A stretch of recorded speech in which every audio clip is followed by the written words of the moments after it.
Okay, so we are going to use Simpsons Rule to approximate the integral of cosine x dx from negative pi over 2 to pi over 2 to 3 decimal places for n is equal to 4, and then we're going to compare it to the exact value. Just for time purposes, I have everything all written out. So we're going to start with, here's our integral. We're going to start by solving for delta x. So delta x, and this is just something that you have to know, is always going to be equal to b minus a over n. So over here, our b is equal to pi over 2 minus a, which is equal to negative pi over 2, over n, which is equal to 4. So when you do all of your math, your 2's are going to cancel out, and you're going to be left with pi over 4. So what we are going to do next is I just kind of wrote this number line here so you can see we have 4 squares, 4 rectangles actually, and we know that each of these spaces is equal to pi over 4. Therefore we know that this is going to be negative pi over 4, this is going to be 0, and this is going to be pi over 4 because those are the halfway points. And each of these are going to be terms, and we are going to kind of write them in terms of x sub n just for clarity's purposes. So I kind of have those written down here. X subscript 0 is equal to negative pi over 2, x sub 1 is negative pi over 4, and so on all the way through pi over 2.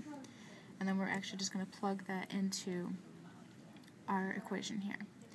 So the first thing that you need to know about Simpsons Rule is that Simpsons Rule always has to have a certain number of terms because it follows the pattern of coefficients, which I kind of wrote in last minute up here.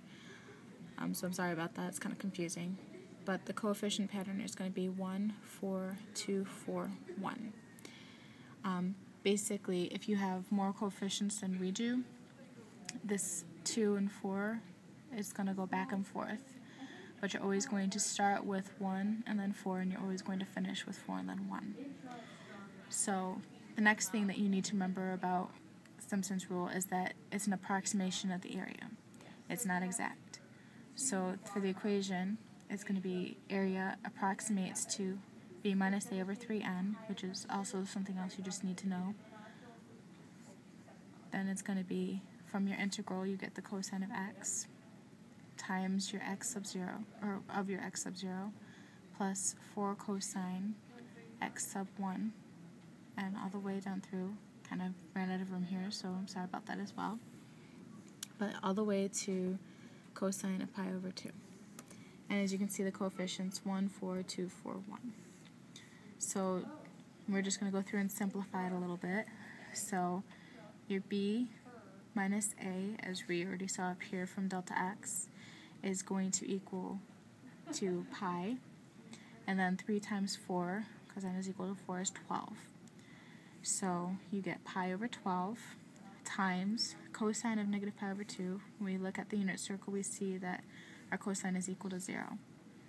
Then 4 times cosine negative pi over 4 is equal to 2 over root 2, because your 2 and your 4 are going to cancel out.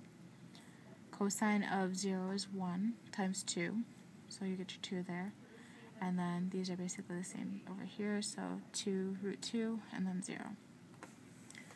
So your area approximates to pi over 12 times, you've got 2 terms of 2 root 2, so 4 root 2 plus 2.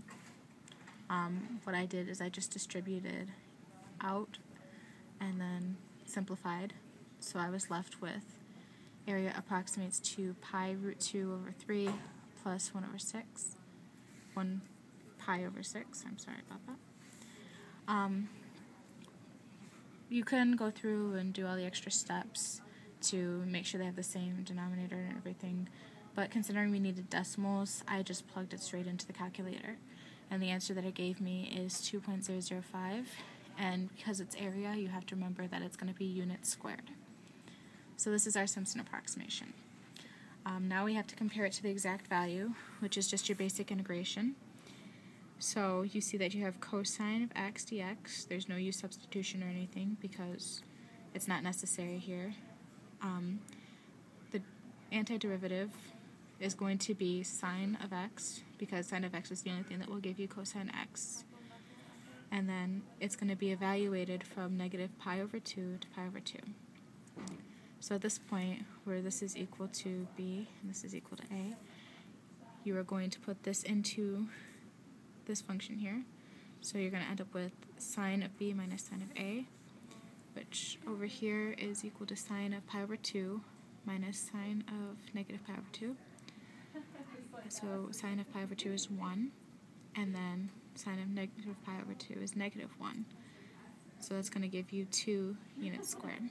And as you can see, Simpson's approximation and the exact value are extremely close. So there you go.